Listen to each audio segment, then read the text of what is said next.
couple of days ago, a company called Eskute sent me one of their e-mountain bikes to test out. Today I'm taking it for its first ever test ride.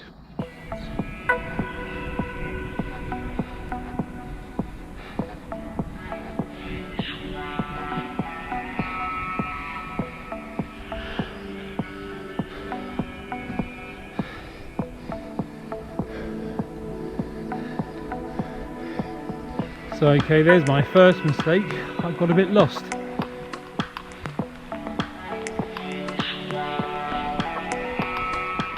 One of the challenges that I'm facing switching over to mountain biking is just knowing where to cycle. I found this particular little track on Google Maps. It's literally a kilometre from my house.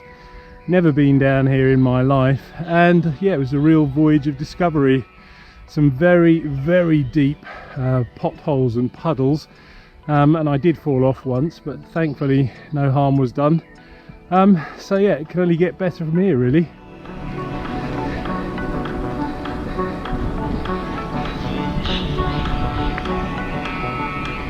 The other challenge that I faced was knowing what to wear as a mountain biker. I didn't want to look like a roadie that had you know, just transferred over, so I literally had to Google it, and I think the defining item of clothing is a pair of cargo shorts.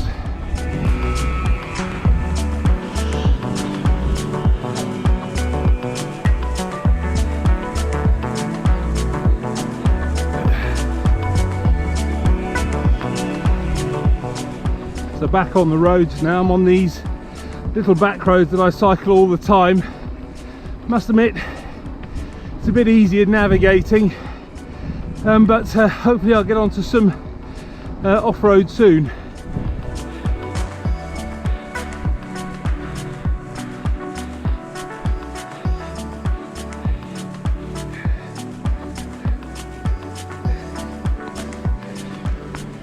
Just climbing up Edney's Lane now, and this bike only has 7 gears, so got down into the lowest gear, and because the bike is 25 kilos, it's a lot heavier than the bikes I'm normally used to riding. So I've just switched the motor on level 1, and I'm cruising up here at about 17 kilometers an hour as a peacock,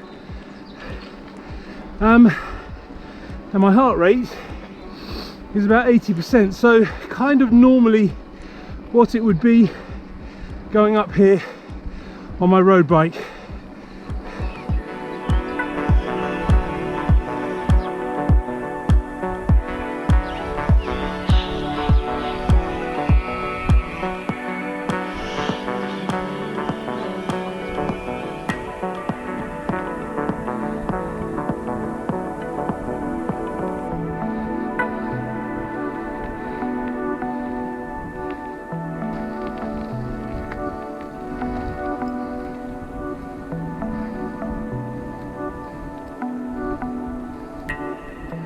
I've made a couple of changes to this bike since I put it together. Namely, I put some different pedals on there. So the ones I've got on at the moment are SPDs on one side and then flat on the other. I put a cadence sensor on here, bracket for the cycling computer, and I put some oil on the chain. Apart from that, the bike is pretty much as it is out the box.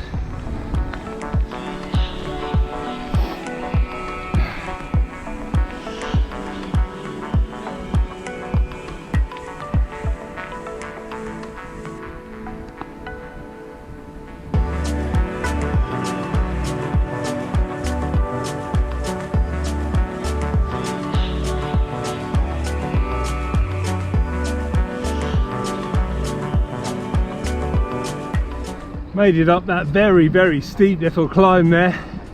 The motor's got 7 speeds. It's all pedal assist, so basically if you stop pedaling you cease to get any assistance, and I made it up there on level 2. Still getting a little bit of a workout. That's one of the kind of things that I'm juggling with here. It's the fine balance between getting a workout and relying on the motor a bit too much for assistance. I want to feel like I've been out and had a ride.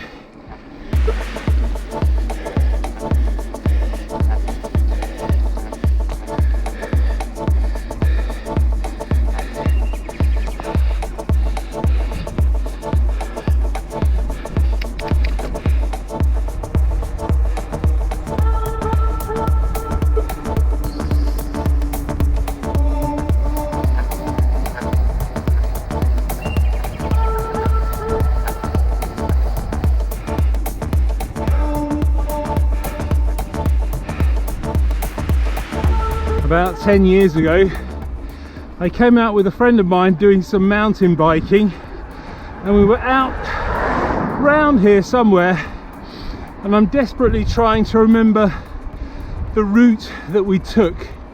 Unfortunately, it was a bit before Strava, so I can't go on there and get the GPX file, but I think I've got a left-hand turn coming up soon that will take me off-road.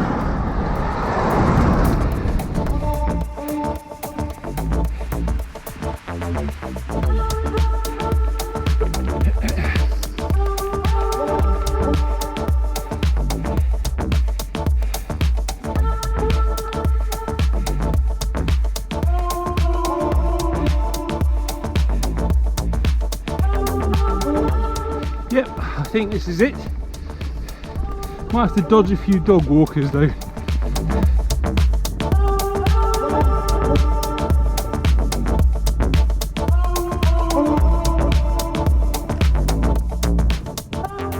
Must admit that I don't know too much about off-road tracks, but this one seems fairly pleasant. It's got loads of kind of tree roots and lumps and bumps, but no massive potholes. But fortunately, this bike does have some front fork suspension. So far I've been riding with it switched off.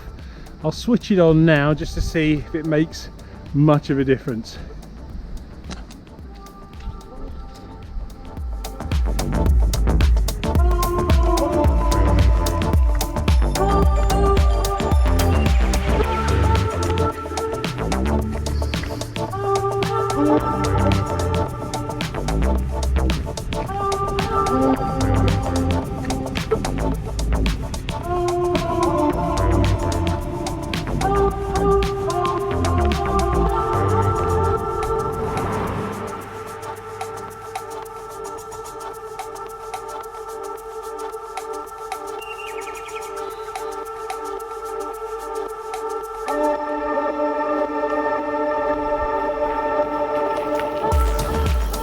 That little track brought me out to almost to the top of Mercury here on the climb out from Clanfield. So I think I'll get to the top, and then there's a crossroads, and if I take a right there's another track that should take me to the very top of Butser.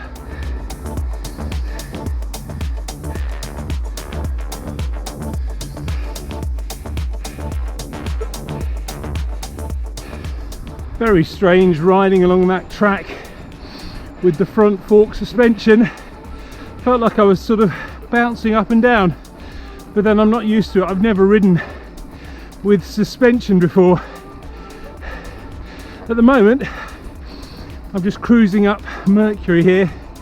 I'm on the easier bit, which is about 5%, and I can manage this quite well on my road bike normally, but it's an absolute breeze today on here.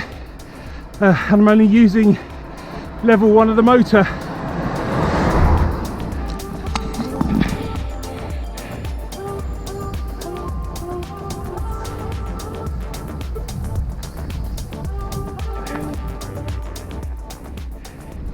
Just coming up to the turn now that will take me off this paved road, and then I'll be on another off-road track, which I believe is part of the South Downs Way.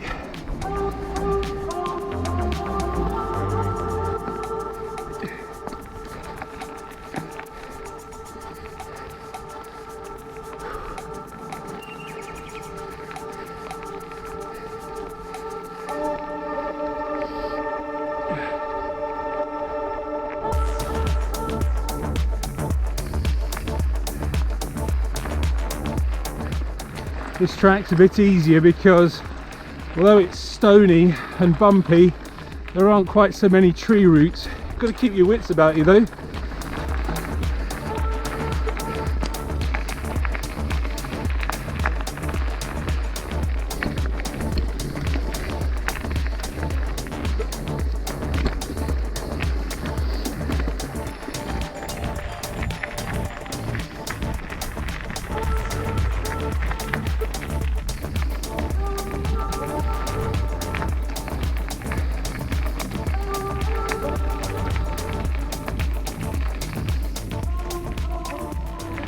This is indeed the South Downs Way. I've just seen a sign. What an amazing route. I'd be tempted to ride the whole of it if I was feeling brave.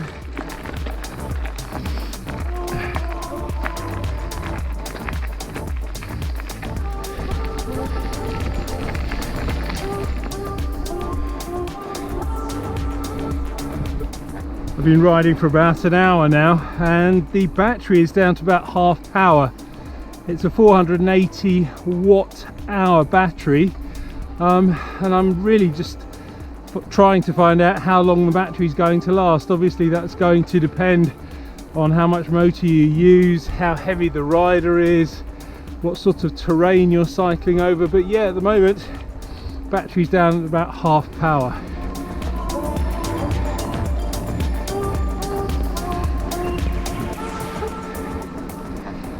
I've just turned the motor off and I'm going up a 3% climb and I can certainly feel the difference.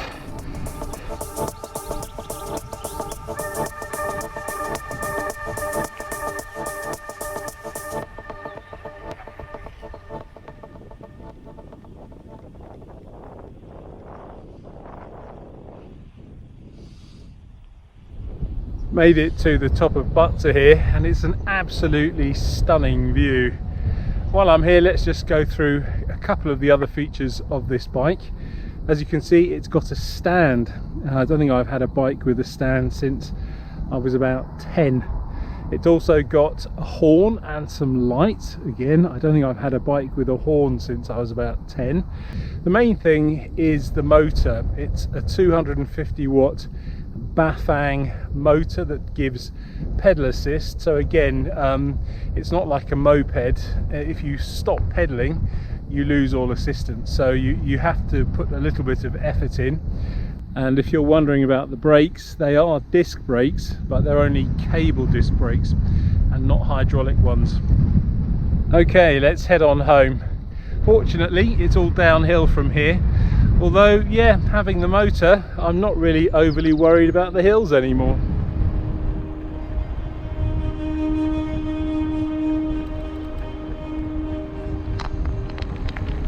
Well, that's interesting. I've just switched the power back on. I've set it to level 0, so although the power's on, I'm still on Leonardo power. The bike isn't giving me any assistance whatsoever, and as you can probably see, the battery power is back up to full. I think maybe sometimes when the battery's under strain, the level goes down, and then when it's not really doing anything, the level goes back up. So maybe there's a bit more juice in the battery than I first thought.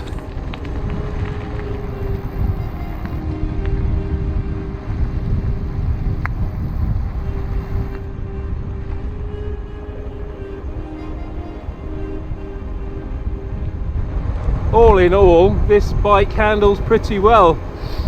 It's not jittery, it's sort of, you know, nice and easy to steer and fairly solid.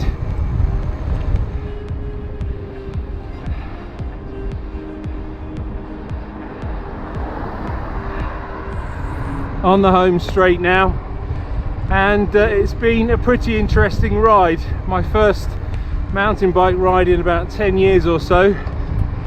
I'm not going to be setting the PR border light on Strava, that's for sure, but that's not the point. I think riding a mountain bike's kind of, for me anyway, is just going to be for fun. Like I say, it's balancing the motor assist with getting a bit of a workout as well. But yeah, I'm enjoying it.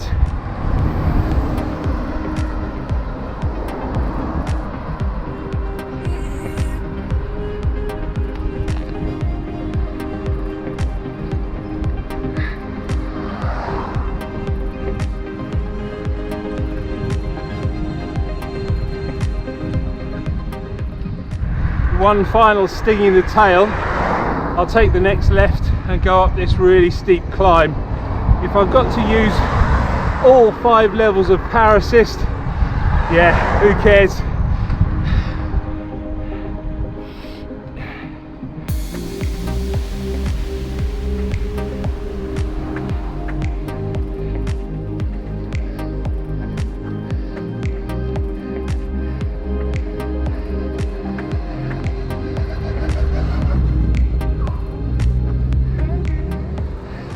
On level 4 of assist, and I'm flying up here.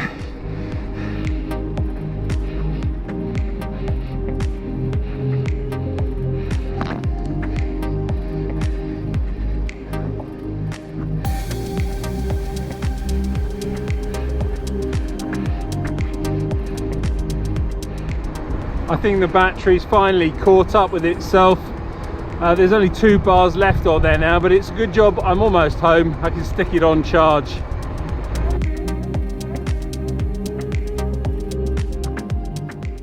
By the time I got home, I'd ridden 24 kilometers in 2 hours, and yes, the battery did need charging up. I used the motor for perhaps about 60% of this ride, mainly on level 1 and level 2, although I did very briefly use it on level 4 for that final push. I have to admit, yes, I was slightly surprised by the battery there, particularly based on my somewhat limited experience of e-bike batteries in the past. All things considered, I rather enjoyed my little e-bike adventure. Okay, the bike itself is a bit on the heavy side at 25 kilos, but when I was cycling along on the flat, I didn't really feel it, and that was with the motor off. Although when the road started to go up a little bit, yes, I did need the level 1 of the motor assist, and then that basically made it all feel pretty much like a regular bike. Now that I do have a mountain bike or an off-road bike, I'm looking forward to discovering all of the off-road potential that I have here locally. I can also feel that now that I'm home, showered and relaxed, I'm starting to ache in all kinds of places that I don't normally ache when I'm out on my road bike, namely in my upper body and particularly in my upper arms. So I've certainly had a good workout. Thanks for watching.